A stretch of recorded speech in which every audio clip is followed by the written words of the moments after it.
கையெழுத்த போட்டுட்டு கிளம்பு. இருக்க கோவத்துல நான் என்ன வேணாலும் செய்வேன். மேடம் அவகிட்ட பேப்பரை கொடுங்க. இதுல சைன் மட்டும் பண்ணிட்டு நீ பணத்தை எடுத்துக்கோ. ஒரு நாள் நீங்க 2 பேரும் கோர்ட்டுக்கு வர மாதிரி இருக்கும். அங்க டைவர்ஸ் கொடுத்துருவாங்க. நீ கையெழுத்த போட்டுட்டு இடத்த காலி பண்ணு.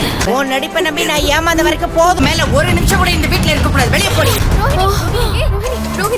உங்க வைஃப் பிரெக்னெண்டா இருக்காங்க.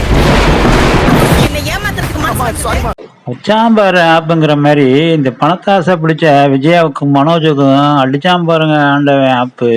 அட ஆமாங்க, நம்ம ரோஹிணியும் என்னடா பண்ண போகிறோம், நம்ம சும்மா தான் காசு கேட்டோம், அப்படி காசு ரெடி பண்ணிட்டானே இந்த பாதிப்பை, நம்மளை வாழ்க்கையை விட்டு விரட்ட போகிறானேன்னு கலங்கி போய் நிற்கும் போது அங்கே தாங்க கடவுள் கை கொடுக்குறாரு. அட ஆமாங்க, திடீர்னு ரோஹிணி மயக்கம் போட்டு விழுந்துடுறா. என்னமோ ஏதுன்னு எல்லாம் பயந்து பார்க்கும்போது ரோஹிணி கர்வமாக இருக்காங்கிற விஷயம் வெளியே வருது. இதை பார்த்ததும் முதல்ல தெரிக்கிறது யாருன்னு மனோஜ் பையன் தான். ஏன்னா அவன் பண்ண தகிட்டு தான். அப்படி என்னமோ உழைச்சி சம்பாரிச்சு அந்த 5 லட்சத்தை கொண்டாந்து ரோஹிணி கொடுத்த மாதிரி வீட்டில் எவ்வளோ பீலா விட்டான், அந்த முத்து மீனாட்டை எவ்வளோ ஆட்டம் போட்டான், அதுக்கெல்லாம் வச்சாம பாருங்க அப்போ கடவுள். இப்போ அப்படியே திருட்டு முழிக்கிறான் மனோஜ். ஆகா, அப்படி வகை தெரியாமல் சிக்கிக்கிட்டோமே அப்படின்னு.